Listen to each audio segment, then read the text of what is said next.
Fadilah salat berjamaah banyak sekali. Di antaranya hadis muttafaq alaih, ma rawahu Tabrani an Anas, man masya ila salatin maktubah fil jamaah fahiya kahajjatin, wa man masya ila salati tatawu'in fi fahiya ka'umratin nafilah. Barang siapa yang berjalan untuk melaksanakan salat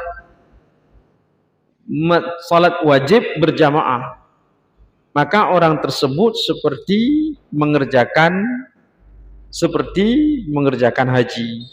Dan barang siapa berjalan menempuh untuk mengerjakan salat sunat, maka ia seperti mengerjakan umrah sunat. Itu fadilah berjamaah disebutkan dalam hadis dalam Mu'jam At-Tabrani. Assalamualaikum warahmatullahi wabarakatuh. Alhamdulillah, wassalatu wassalamu ala man la nabiyya ba'da, wa ala alihi wa ashabihi wa man tabi'ahu wa mawala.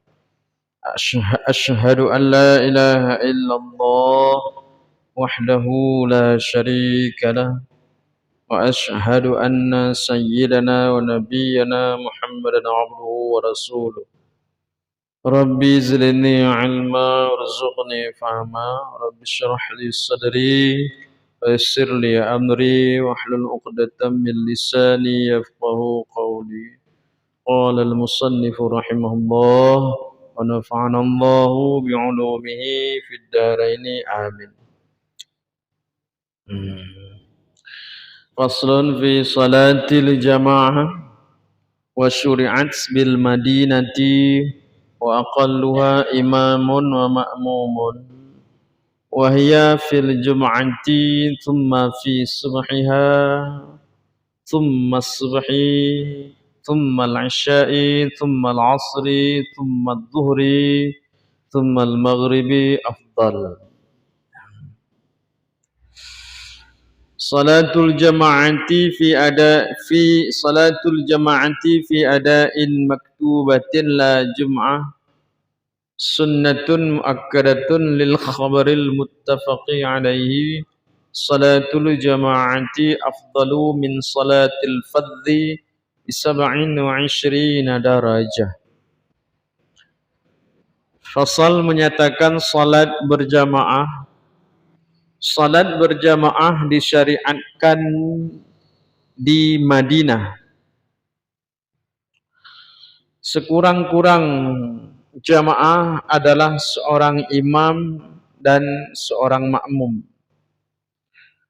Dan berjamaah di salat Jumat, kemudian di subuhnya Jumat, kemudian subuh, kemudian isya, kemudian asar, kemudian zuhur, kemudian maghrib lebih afdal.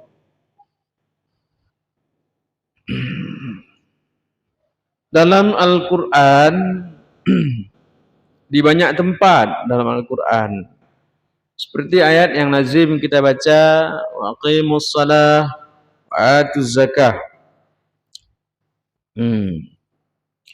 Itu perintah jamak, aqimu, dan dirikanlah olehmu salat dan tunaikanlah zakat. Seperti ayat yang lain, ya, di awal Al-Baqarah umpama, alladzina yu'minuna bil ghaibi wa yuqimuna as-salah wa mimma razaqnahum yunfiqun. Jadi orang yang beriman, orang yang muttaqin adalah yang beriman atau mengimani perkara yang gaib. Wa yuqimuna as-salah, dan mereka mendirikan salat berjamaah. Wa mimma razaqnahum yunfiqun. Dan sebagian dari rezeki yang kami berikan kepada mereka, mereka infakkan di jalan Allah. Yunfiqun. Dari ayat-ayat Al-Quran, kenapa Allah menggandeng salat berjamaah dengan materi, dengan harta, dengan infak, dengan zakat? Itu kan materi semua itu. Nah, zakat, harta, uang, mata benda. Infak begitu juga. Wa aqimus salah wa atuz zakah. Nah, tidak ada ayat wa aqimus salah wa sumu Ramadan, enggak ada. Atau wa aqimus salah wa atul hajjah, enggak ada juga. Wa aqimus salah wa atuz zakah. Kenapa Allah pilih setelah menyebutkan salat, Allah pilih zakat? Nah, yu'minuna bil ghaibi wa yuqimuna shalah wa mimma razaqnahum. Mereka mendirikan salat berjamaah wa mimma razaqnahum. Dan sebahagian dari rezeki yang kami berikan, Allah gandengkan dengan materi. Karena orang yang mendirikan salat berjamaah, menjaga salat berjamaah, Allah mudahkan rezekinya sehingga mampu berinfak. Allah mudahkan rezekinya sehingga mampu menunaikan zakat. Itu rahasia dari kenapa Allah gandeng perintah berjamaah dengan infak atau zakat. Itu dari ayat. Akan seperti itu orang yang mendirikan sholat berjamaah. Dalam hadis lebih banyak lagi. Nah, fadilah sholat berjamaah banyak sekali. Di antaranya hadis muttafaq alaih, ma rawahu Tabrani an Anas, man masya ila salatin maktubah fil jamaah fahiya kahajjatin wa man masya ila salati tatawu'in fi fahiya ka'umratin nafilah. Barang siapa yang berjalan untuk melaksanakan salat wajib berjamaah, maka orang tersebut seperti mengerjakan haji. Dan barang siapa berjalan menempuh untuk mengerjakan salat sunat, maka ia seperti mengerjakan umrah sunat. Itu fadilah berjamaah. Disebutkan dalam hadis dalam Mu'jam At-Tabrani. Maka ayat-ayat seperti fafirru ilallah, larilah kamu kepada Allah, itu memang terpraktek secara lughawiyah dan secara zahiriyah di zaman Rasul. Ya, memang banyak sahabat yang lari ngejar jamaahnya, lari. Emang lari. Nah, dulu kan kendaraan nggak ada seperti kita ya. Kalau sekarang mungkin ngebut ya. Ngebut naik kereta untuk ngejar jamaah. Ada yang berkilo-kilometer. Wasari'u ila maghfiratim mir rabbikum. Bersegeralah kamu, kata Allah, kepada ampunan Tuhanmu. Ya, semuanya segera. Jadi ayat-ayat Allah yang turun itu di zaman Rasul terpraktek langsung, dipraktekkan oleh para sahabat. Fafirru, larilah kamu, ya lari ngejar jamaah. Makanya Rasul itu setelah salat berjamaah, setelah jadi imam, beliau dalam riwayat menghadap ke kanan makmum, dalam riwayat yang lain menghadap ke makmum 100% atau membelakangi kiblat. Itu tujuannya supaya sahabat-sahabat yang datang terlambat tidak lagi mengikut Rasul, karena Rasul sudah siap salat. Nah, jadi begitu ditengoknya Rasul sudah posisi udah ke kanan atau membelakangi kiblat, Rasul siap. Itu cara Rasul memberitahu. Nah, yang kemudian pada akhirnya yang seperti ini menjadi sunnah dalam tatanan fikih, ya terpraktek di banyak tempat. Kemudian hadis yang lain, marawahu Turmudi an Anas aidan, man shalla arba'ina yawman fi jama'ah yudrikut takbiratal ula kutiba lahu bara'atun minan nar wa bara'atun minan nifaq. Barang siapa yang mengerjakan salat berjamaah 40 hari, yang ia mendapatkan takbir yang pertama bersama imam tentunya. Takbiratul ula, bukan rakaat pertama, takbir yang pertama, takbiratul ihram. Kutiba lahu bara'atani, ditulis atau dicatat bagi orang tersebut 2 kebebasan. 1 bara'atun minan nar, terbebas di akhirat nanti dari neraka. 2 wa bara'atun minan nifaq, di dunia akan terbebas dari orang munafik. Dia tidak akan masuk golongan orang yang munafik. Balasannya dunia dan akhirat. Apa yang harus dikerjakan? Menjaga jamaah 40 hari. 40 hari itu tidak ada masbuk. 40 hari itu mendapatkan takbiratul ihram dengan imam. Nah, karena hadisnya seperti ini. Jadi bagaimana dapat takbiratul ihram dengan imam? Imam takbiratul ihram Allahu Akbar, kita di belakang langsung menyambut takbir beliau. Kita pun tidak lama selang jarak setelah imam Allahu Akbar, kita pun Allahu Akbar.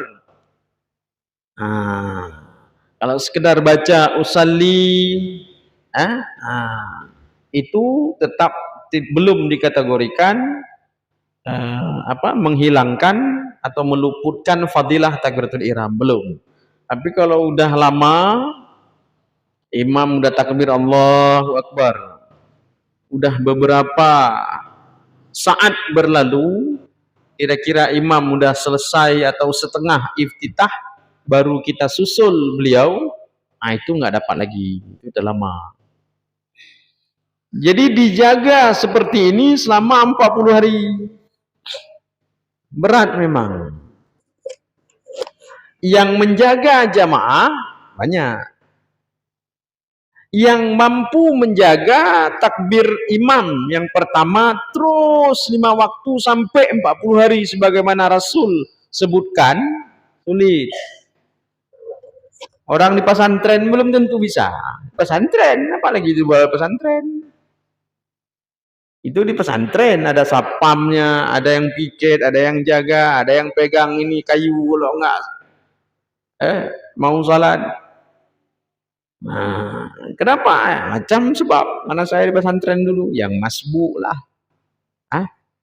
yang air nggak cukup lah, yang macam-macam. Ini pesantren, salat nggak tinggal, tapi untuk menjaga arba'in sulit. Bisa sulit.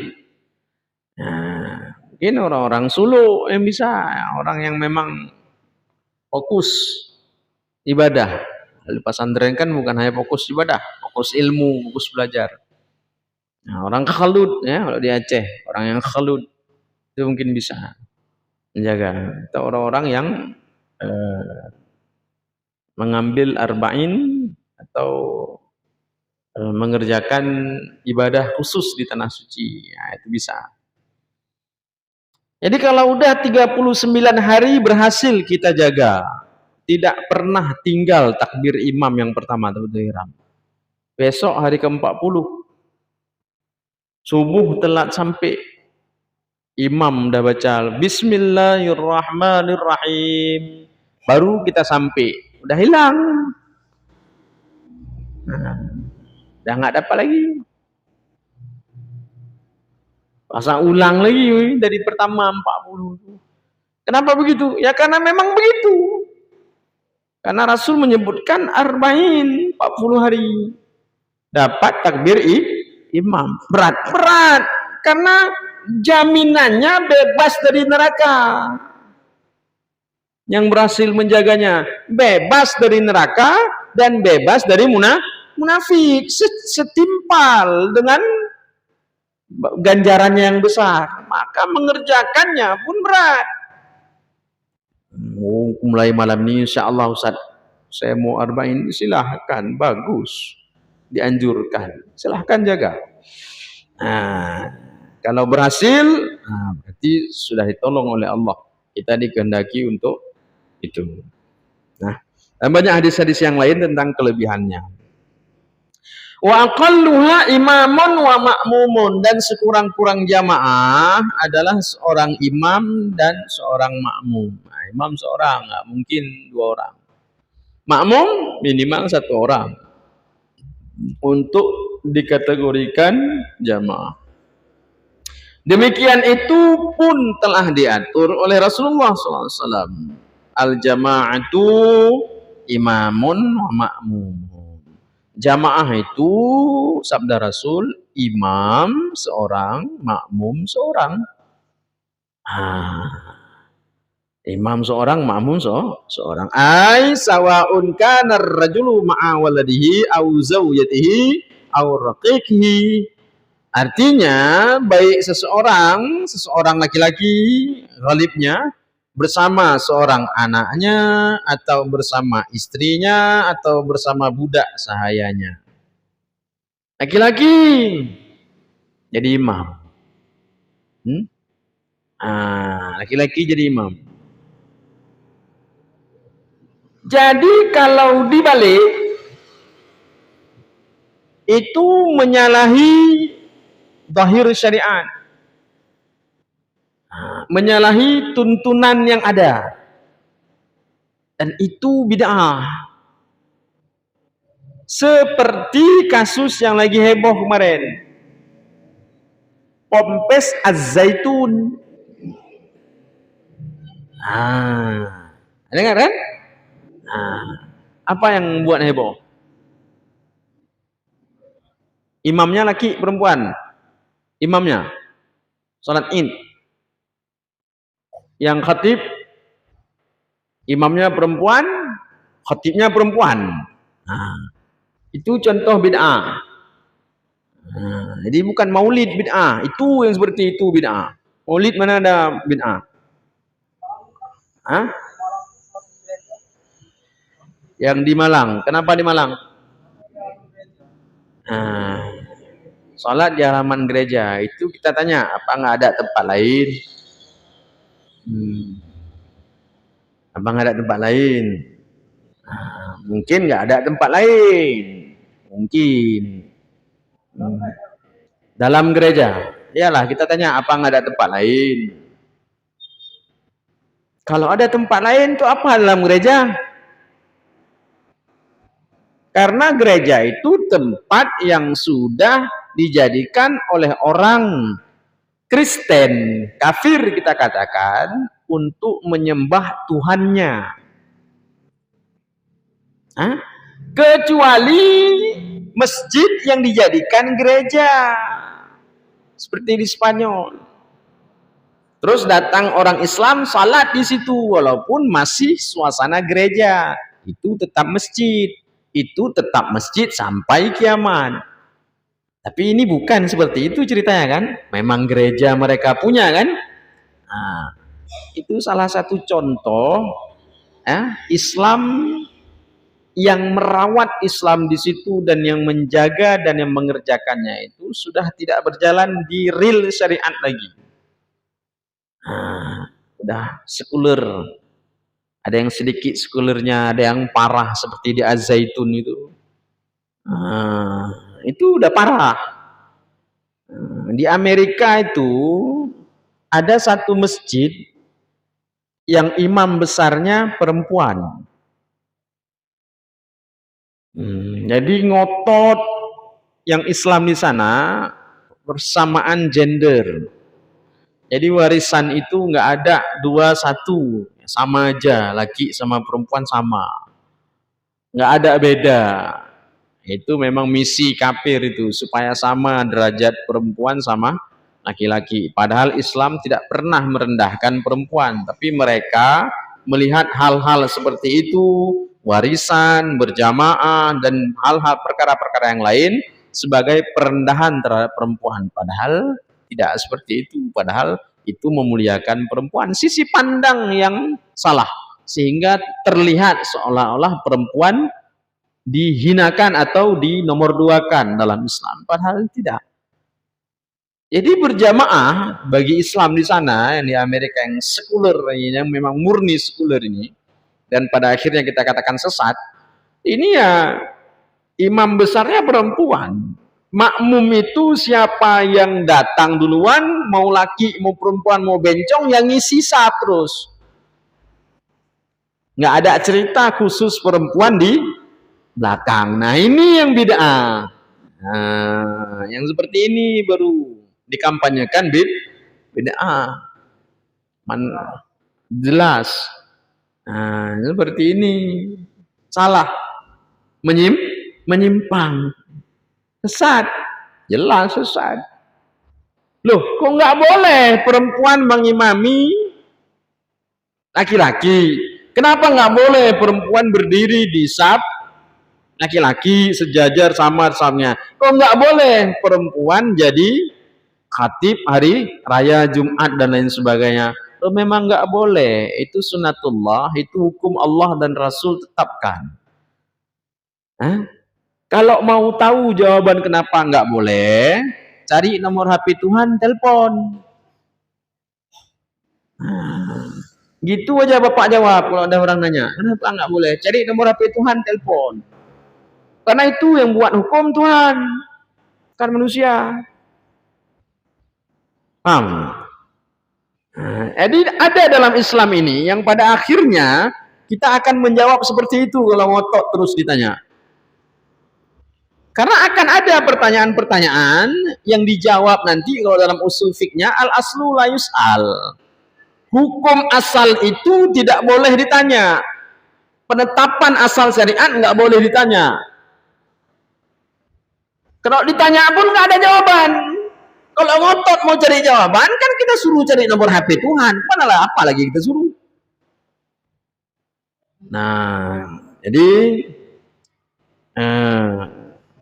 kalau ada di sekitar kita yang seperti itu, udah model-model salat, nggak mesti lagi ngikutin saf yang udah ada, perempuan maju ke depan, apalagi khatibnya perempuan, imamnya boleh perempuan, makmumnya boleh laki. Itu jangan Bapak tunggu besok pagi, malam ini Bapak usir terus dari kampung.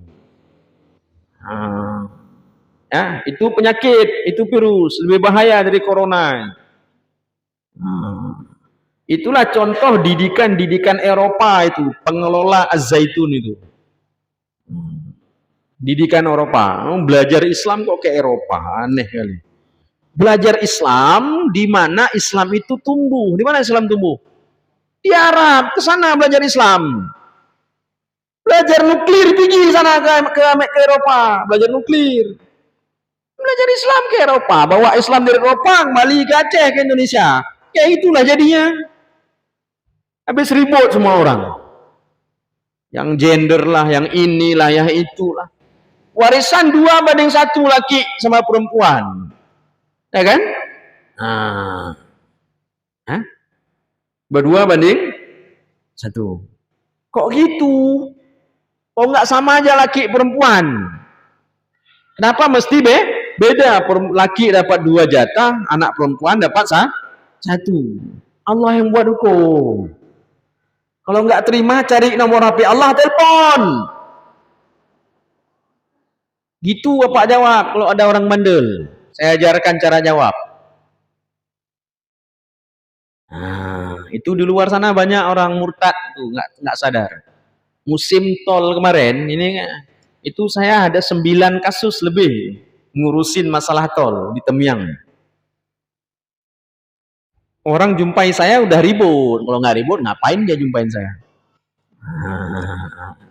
Orang nyari saya udah ribut.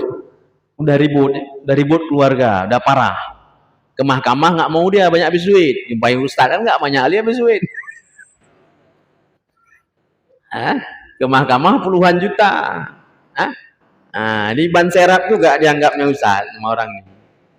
Tapi, tapi, tapi karena kita diminta tolong, kita punya sedikit ilmu yang Allah titipkan, kita jawab, kita jelaskan. Udah kita bagi hukum warisan sesuai dengan keputusan Allah dalam Al-Quran. Nah, udah kita tetapkan sesuai dengan angka yang Allah buat. Ada ahli waris yang nggak terima. Dia bilang, saya nggak terima hasil itu, saya nggak terima pembagian itu, saya nggak terima angka itu. Saya tetap yang perempuan, saya tetap bagi sama, nggak ada cerita 2:1. Nah, ini apa? Jatuh kemana dia? Ini bukan dosa lagi, Pak. Murtad. Ini murtad karena dia sedang mengoyak Al-Quran. Yusikumullahu fi auladikum lidzakari mithlu haddil unsayain. Itu ayat itu dikoyaknya, diingkarinya. Berarti dia sedang menuduh Rasul dusta, Jibril dusta, Allah dusta. Ke sana larinya. Langsung murtad. Hah? Nah, jadi kalau nggak terima angka yang Allah tetapkan, murtad. Banyak di kampung, banyak kejadian, banyak. Orang anggap remeh hukum warisan. Nah, itu makanya harus dipahami semua halal haram itu. Hah?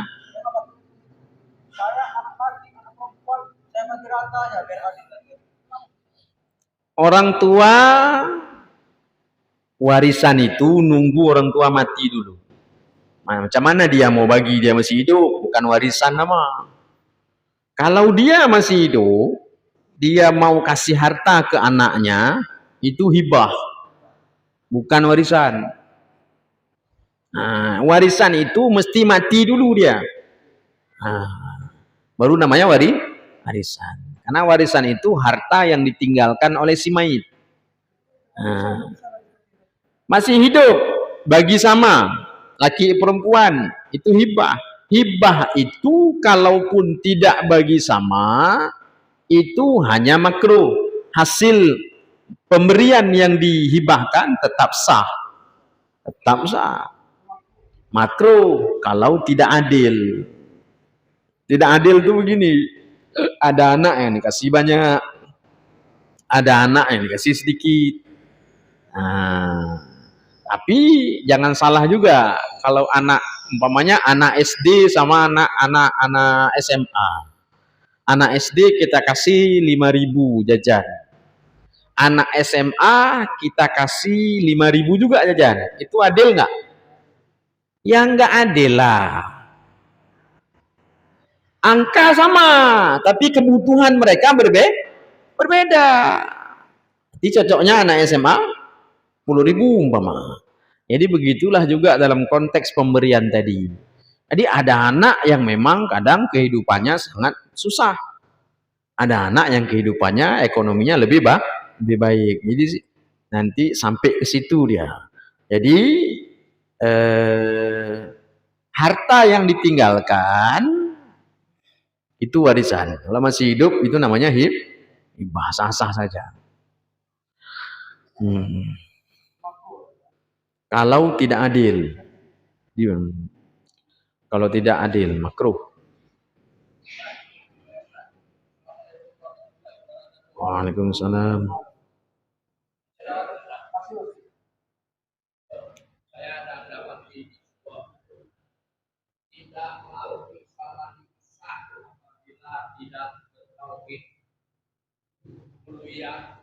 rububiyah, asma wa sifat. Islam itu tidak sah apabila tidak tauhid uluhiyah, rububiyah, asma wa sifat. Ini buku terdiri dari firqah gaya baru. Islam gaya baru. Menurut pandangan Islam aswaja al-sunnah wal jamaah.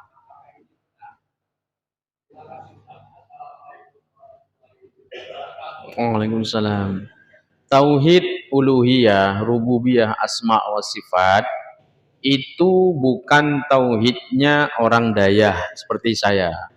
Bukan tauhidnya orang pesantren, orang NU, bukan tauhidnya ulama Indonesia secara umum. Tauhidnya kita atau kami ya, yang sama dengan saya. Tauhidnya ya sifat 20. Allah itu laisa kamitslihi syai', tidak di langit, tidak bertempat. Tidak punya tangan, tidak punya kaki, tidak bisa dibayang, digambar. Kalau Bapak ingin minta rincian tauhid di mana letak perbedaan hingga pada akhirnya nanti akan ada penghakiman salah, uluhiyah, rububiyah, asma wa sifat, itu harus kita buka kaji khusus nanti, khusus tauhid. Nah, itu butuh penjabaran yang panjang. Tapi itu bukan konsumsi kita. Kita yang saya maksud adalah mayoritas umat Islam di Indonesia dan mayoritas umat Islam di dunia. Kok gitu Ustadz bilang, Bapak kalau bisa cek di YouTube. Sekarang zaman canggih, saya nggak bilang sisi yang lain. Akhir tahun 2016, mudah-mudahan kalau nggak salah, kumpul ulama seluruh dunia di Chechnya, termasuk dari Indonesia, dari Mesir, dari Brunei, dari mana-mana, kecuali Saudi yang tidak ada, dipimpin langsung oleh ulama besar saat ini, Grand Sheikh Ahmad Tayyib, guru besar di Mesir. Kesimpulan yang panjang dari duduk mereka musyawarah mana ahli sunnah wal jamaah abad ini, mana yang dimaksud dalam hadis Nabi ahli sunnah wal jamaah abad ini sekarang seperti apa, diputuskan oleh mereka di situ. Ini keputusan mereka, bukan keputusan saya. Kalau nggak terima debat mereka, jangan debat saya.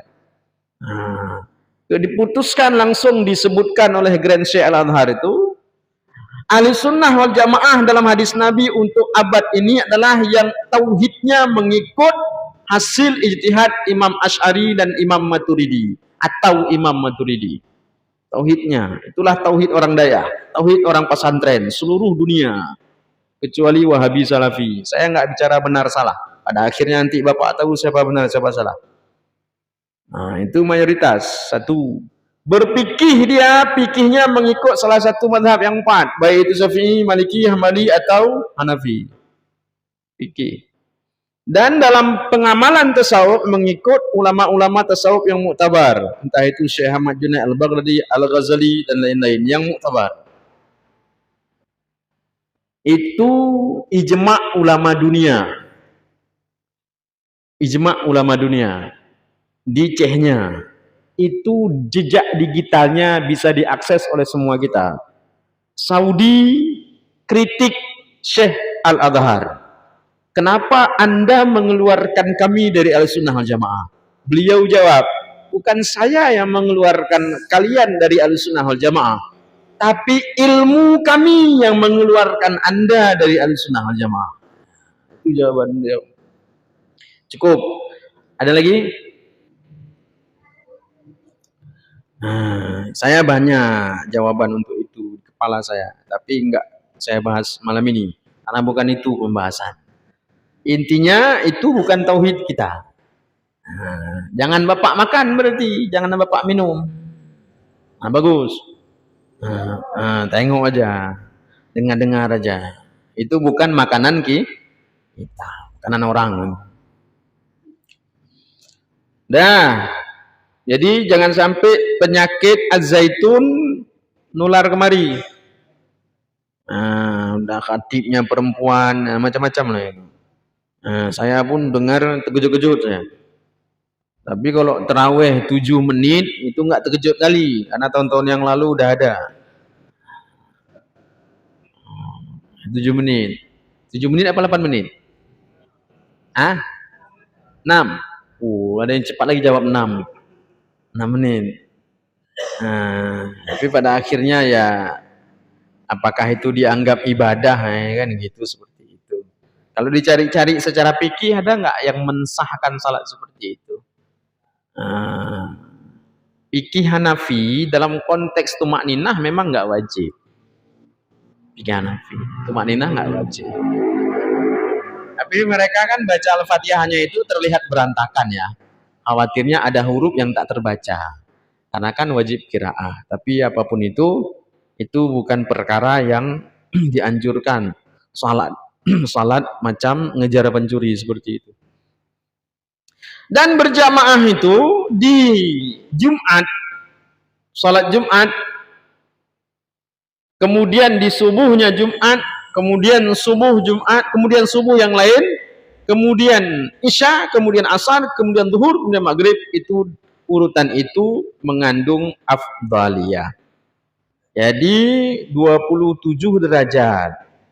27 derajat itu salat Jumat 27 derajat. Ya, karena salat Jumat di hari Jumat, dan hari Jumat itu sayyidul ayyam, penghulu segala hari.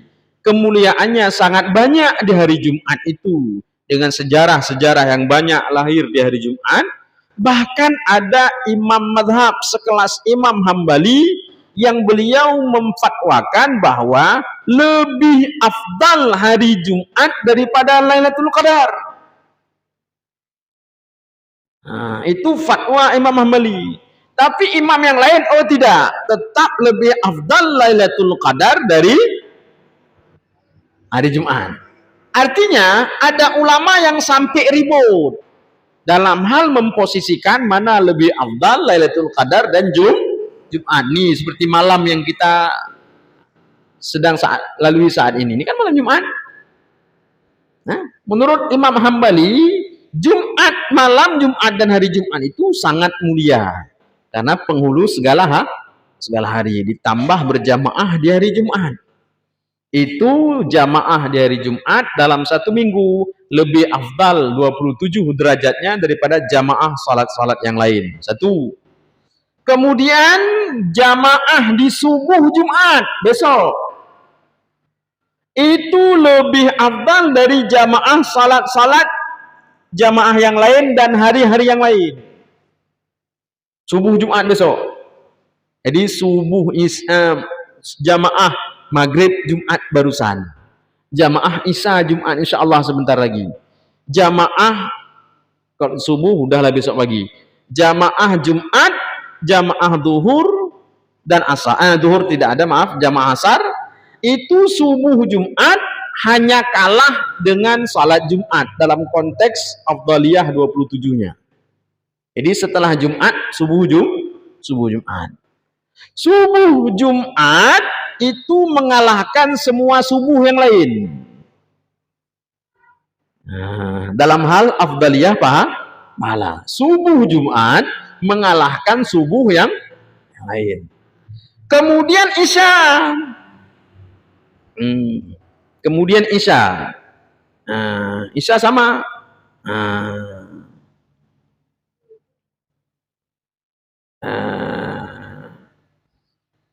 Isya setelah subuh yang afdal berjamaah adalah Isya.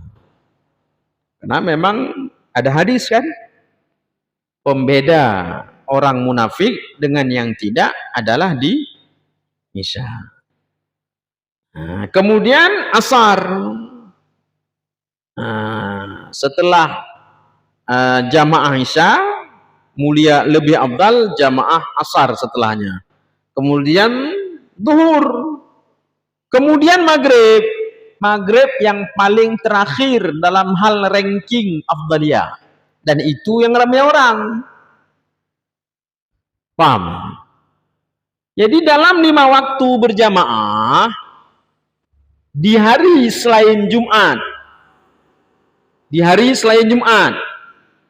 yang paling afdal adalah subuh, kemudian isya, kemudian setelah isya tadi asar, kemudian zuhur, kemudian maghrib.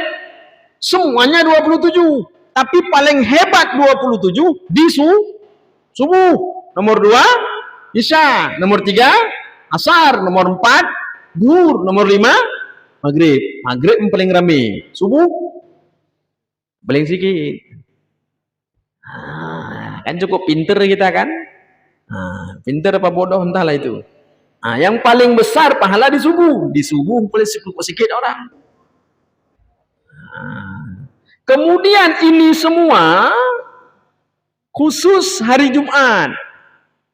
Paling mulia besar 27 derajat di Jumat, salat Jumat. Kemudian subuh Jumat. Subuh Sabtu, Minggu, Senin, Selasa, Rabu, Kamis, semua subuh itu kalah besar pahala dengan subuh Jumat. Oh, ya, biasa ada suara. Tit, biasa nggak ada.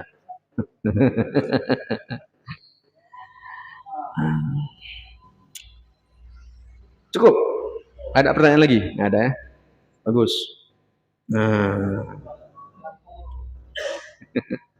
Alhamdulillah.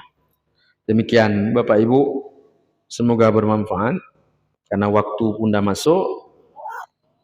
Semoga menjadi pelajaran untuk kita semua tentang berjamaah tadi dan bahaya-bahaya yang aneh-aneh jangan sampai hidup di kampung kita. Demikian, Assalamualaikum warahmatullahi wabarakatuh.